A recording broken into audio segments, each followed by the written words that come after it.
որ Ղարաբաղից տեղահանված մեր հայրենակիցների մասով ես իզուր չնշեցի, որ մենք ունենք դիմելույթյան աճ, թեև շատ ու շատ հայրենակիցներ բողոքում են, որ process-ը թվայնացվել է, բայց դա կենսական անհրաժեշտություն է, բայց թվայնացումն է հենց նաև հնարավորություն տվել, որ մենք 3.5 ամսվա ընթացքում այս տարվա կտրվածքով դիմումների թիվը ունենանք շուրջ 7000 Այլ հավասար պայմաններում անցած տարվա առաջին կիսամյակում մենք ընդամենը շուրջ 4000 դիմում ունեինք ամբողջ կիսամյակի հաշվարկով։ Հիմա ընդամենը 3.5 ամսվա հաշվարկների շրջանակներում 7000 դիմում ունենք ստացած,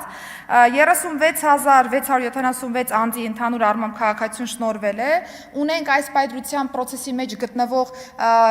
4000 շուրջ 4-5000 վարույթներ, որոնք ընդհանցքավորված են եւ առաջիկայում մի մեծ խմբականակ նաեւ կուղարկենք նախագահի աշխատակազմ։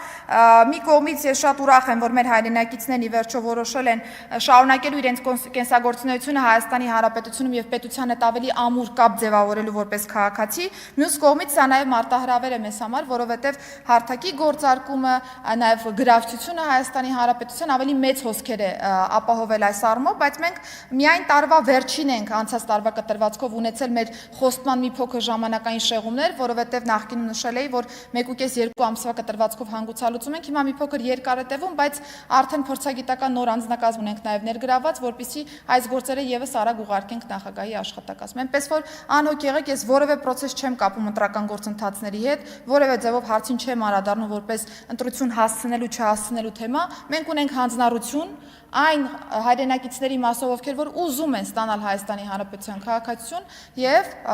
ըստ այդմ process-ը կազմակերպել, մինչ այս պահը ունեցել ենք 0 մերժման դեպք։